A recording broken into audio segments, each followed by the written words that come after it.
प्रकाश जी नमस्कार, कार्यक्रम में स्वागत है आपका।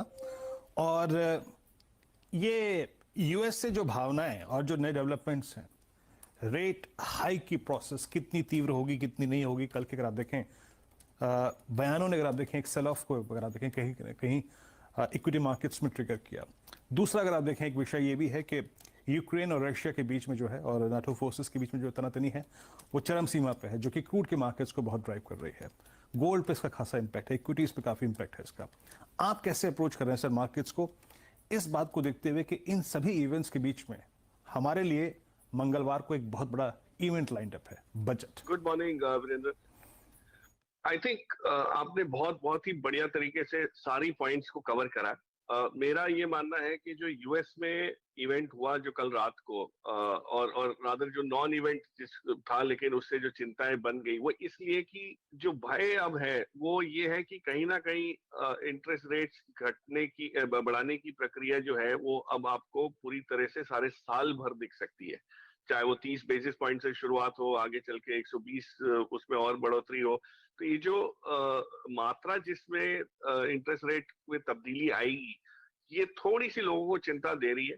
पर आप एक चीज याद रखिए, उसके पीछे जो कारण दिए हैं फेड ने, वो ये है कि उनको ये लगता है कि आज हम 2015 के विरुद्ध जो परिस्थिति है उसमें कई मजबूत है।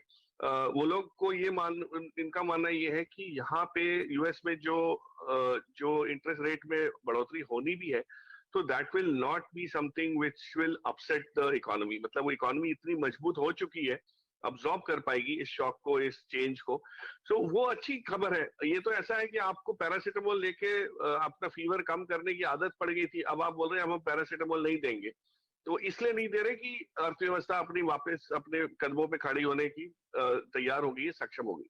तो उस हिसाब से अगर देखें तो थोड़ा सा शॉक जरूर आएगा, और वो आ रहा है। पिछले 15 दिन से जिस टाइप की सेलिंग आई है, इस एंटिसिपेशन में, इस आकांक्षा से ही आई है, और वो अब जाके धीरे धीरे करके ईज आउट होती हुई दिखेगी। तो इकोनॉमी अगर स्ट्रांग होगी, ग्लोबल इकोनॉमी स्ट्रांग होगी, वापस ग्लोबल ट्रेड में इंप्रूवमेंट आपको दिखेगा, तो हर मायने में वो एक तरह से साइकिल पॉजिटिव होगा।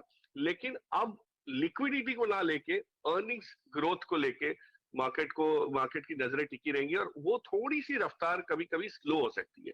जो हम स्टेरॉइड्स पे थे वो खत्म हो जाएगा, जो आर्टिफिशियल जो पुश मिल रहा था लिक्विडिटी का वो खत्म हो जाएगा, लेकिन नेचुरल ग्रोथ के पैमाने पे ये जो इकोनॉमी चलेगी, और ग्लोबल इकोनॉमी में भी इसका असर पड़ेगा, और हमारे यहाँ भी होगा।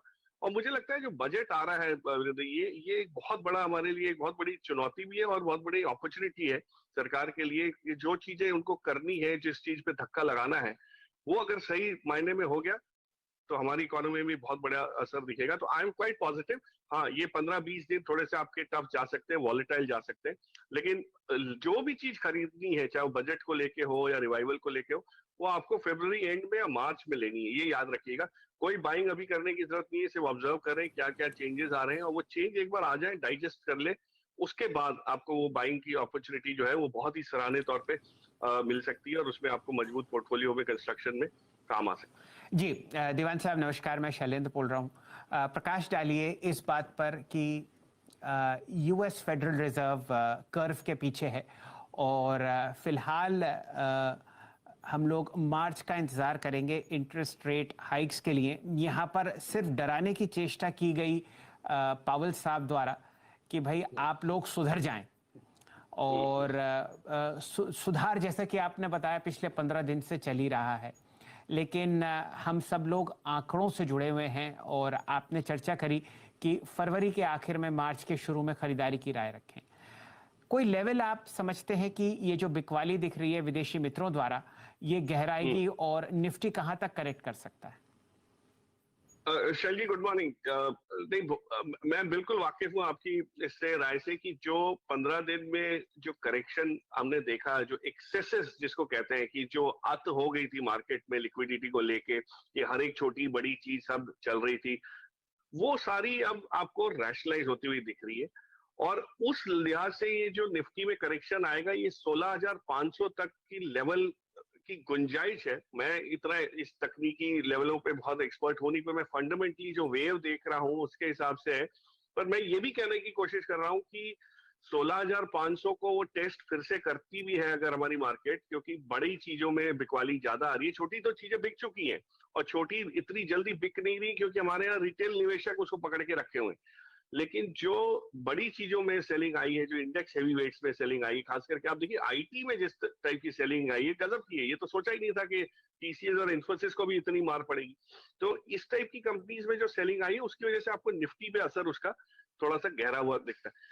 अब ये 16,500 से जब एक बार टेस्ट फिर से करता है इसको अगर मार्केट हमारा, तो जो बाउंस बैक है वो भी बहुत शार्प आएगा। और अगर बजट में सब कुछ ठीक ठाक आया, क्योंकि उम्मीदें बहुत ज्यादा कोई है नहीं कि ये होना चाहिए या वो नहीं होना चाहिए, अगर ठीक ठाक आया अर्थव्यवस्था के लिए, थोड़ा सा लॉन्ग टर्म विजन ठीक जैसे सरकार का रहा है उसको मजबूत और दृढ़ बनाते हैं, I will not be surprise आप फिर से ऑल टाइम हाई पे जा सकते हैं। तो 18,300 का जो हाई है वो भी दिखने मिल सकता है। लेकिन ये सब चीजें 16,500 और 18,300 का दायरा बहुत बड़ा है शैल जी, ऑलमोस्ट 2,000 पॉइंट का है। लेकिन ये 2 महीनों में तय हो सकता है। सो वॉलिटिलिटी इस प्रकार की रहेगी, तो आप जूझने की कोशिश ना करें, अपने ट्रेंड को अपना फ्रेंड बनाइए और play along with the trend after it is emerging, not before it is emerging. यही कहने की कोशिश कर रहा हूँ कि नीचे जाएगा और मार्केट ऊपर भी जाने की क्षमता रखता है, कोई इसमें कोई खराबी है नहीं। फंडामेंटली हमारी कंपनी बहुत मजबूत विकेट पे है और अच्छा खासा उसमें जो स्कोर है वो आ सकता है।